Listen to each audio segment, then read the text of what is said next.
दुनिया शौक में है, लिटरली दुनिया शौक में है क्योंकि इंडिया को रशिया की तरफ से एक ऐसे बॉम्बर एयरक्राफ्ट की ऑफ़र की गई है जो लिटरली एक सुपरसोनिक न्यूक्लियर कैपेबल बॉम्बर है। अब ये बॉम्बर क्या कर सकता है और कैसे इसने चाइना पाकिस्तान के साथ साथ पूरी दुनिया को हैरान कर दिया है, शौक में डाल दिया है। यहाँ पर देखिए, bad news for Pakistan, China as Russia offers deadly heavy bomber with nuclear capabilities to India. It's name is TU-2020M। अब ये TU-2020M कौन सा बॉम्बर एयरक्राफ्ट है जो सुपरसोनिक भी है, न्यूक्लियर कैपेबल भी है, और क्यों इंडिया को ही इस बॉम्बर की ऑफ़र की गई है, किसी और कंट्री को ऑफ़र नहीं की गई, आज इसी पर बात करते हैं। आजकल गोदी मीडिया पर एक बात बहुत ज़्यादा सर्कुलेट कर रही है कि बनेगा TU-2020M, चाइना पाकिस्तान का काल और कर देगा चाइना और पाकिस्तान का एक साथ विनाश विनाश विनाश। अब ये न्यूज़ क्यों सर्कुलेट कर रही है मीडिया के अंदर? ये तो गोदी मीडिया का काम ही है कि छोटी सी बात को बढ़ा चढ़ा कर बात करते हैं, बढ़ा चढ़ा कर बोलते हैं। और आज की इस वीडियो में मैं इस चीज़ को एक्सप्लेन भी करने वाला हूँ कि कैसे ये गोदी मीडिया अपनी ही बात छोड़ कर दुनिया को परेशान कर रहा है। अब इस बॉम्बर जेट की बात की जाए तो इसका नाम है TU-2020M। ये बेसिकली एक सुपरसोनिक बॉम्बर है, मतलब कि जिस कंट्री के पास ये वाला बॉम्बर होता है ना, अभी बेसिकली रशिया के पास ये TU-2020M बॉम्बर है और बनाया भी रशिया ने, ओरिजिन भी इसका रशिया के अंदर है। ये काम आता है दूर की, मतलब कि अगर दूर आपका टारगेट है 2-3 हज़ार किलोमीटर दूर, अगर आपका टारगेट है, अगर आप उसको डिस्ट्रॉय करना चाहते हैं तो उस जगह पर, और हैवी बॉम्बिंग करनी है, कोई छोटी मोटी बॉम्बिंग नहीं करनी, हैवी बॉम्बिंग करनी है, तो वहाँ पर इसकी फ्लीट भी भेजी जा सकती है और 2-3 भी, एक भी भेजा जा सकता है, क्योंकि ये बॉम्बर काफ़ी घातक है और दूर से हमला करता है। अभी आपका टारगेट अगर आपका पड़ोसी है तो उसके लिए तो आपको जो फाइटर जेट्स होते हैं ना, वो भी काफ़ी हैं, आपको इतने बड़े बॉम्बर्स की ज़रूरत नहीं होती। अब ये TU-2020M का जो है ना, इसकी स्पेसिफिकेशंस की बात करते हैं, उसके बाद बात करते हैं कि ये सुपरसोनिक बॉम्बर इंडिया को ही क्यों ऑफर किया गया है। इसके पीछे भी एक रीज़न है, क्योंकि जो रशिया है ना, उस पर रह गए हैं हैवी सैंक्शंस। चाइना को वो देना नहीं चाहता, क्योंकि चाइना की खुद की मिलिट्री बहुत ज़्यादा आगे निकल जा चुकी है, उसको इन बॉम्बर की ज़रूरत नहीं है। वो तो USA की B2 बॉम्बर की तरह ही अपने बॉम्बर्स तैयार कर रहा है, उसके पास बॉम्बर्स की तादाद ही बहुत ज़्यादा है सिवाय इंडिया के। इसका मिलिट्री बजट भी है जो इस चीज़ को कैपेबल है कि ये बॉम्बर्स ले सकता है। उसके साथ साथ इंडिया कोई बड़ा हथियार जो है वो अपनी इंडस्ट्रीज़ के अंदर बना नहीं सकता, तो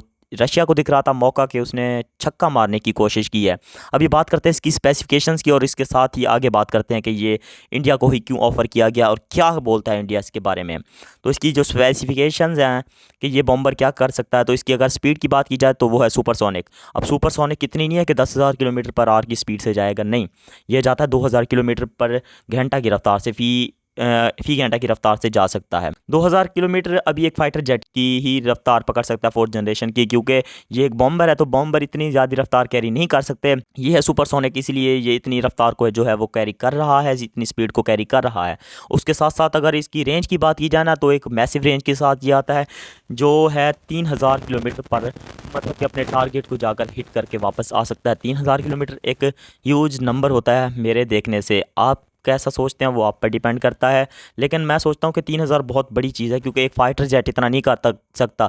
अगर 3000 किलोमीटर दूर एक फ़ाइटर जेट को जाना हो ना, तो वो 2 बार फ्यूल अपने टैंक फुल कराएगा, वही एयर रिफ्यूलिंग के ज़रिए। और यही बॉम्बर जो है वो 3000 किलोमीटर पर अगर इसका कोई टारगेट है तो उसको आसानी से हिट कर वापस आ सकता है, इसको कोई टेंशन नहीं होती इस चीज़ के बारे में।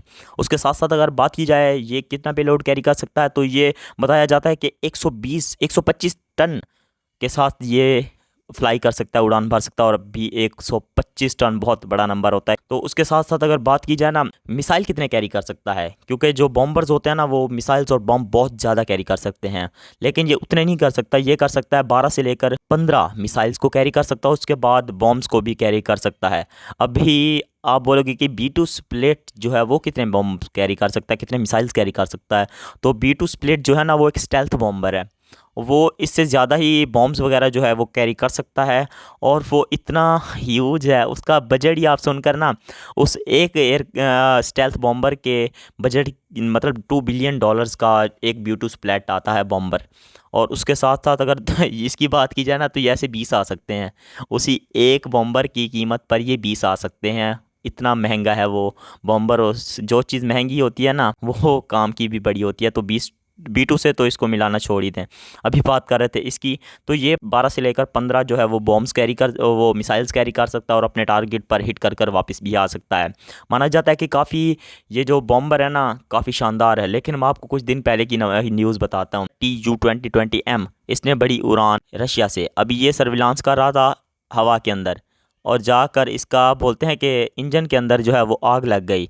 अब आग लगी तो जो पायलट अंदर बैठे हैं, मैं बता दूं आपको कि इसके अंदर 4 पायलट जो हैं वो पायलट नहीं क्रू बैठ सकते हैं। अब सारे पायलट थोड़ी ना होते हैं, कोई क्या करता है कोई क्या करता है, 4 बंदे बैठ सकते हैं इसके अंदर। चारों ने सीट खोली और बाहर निकल गए और जाकर धड़ाम से ये वाला जो एयरक्राफ्ट है, बॉम्बर है, क्रैश कर गया। तो इसी को देखकर इंडिया की फट गई कि इतना सारा पैसा वेस्ट करेंगे और जाकर हमारा ही क्रैश हो गया तो हमारा क्या बनेगा।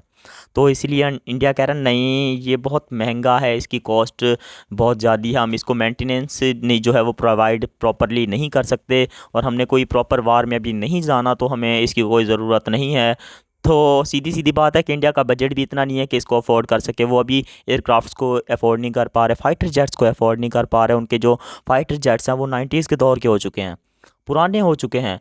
MiG-29 आप जानते ही होंगे 4 बार क्रैश कर चुका है।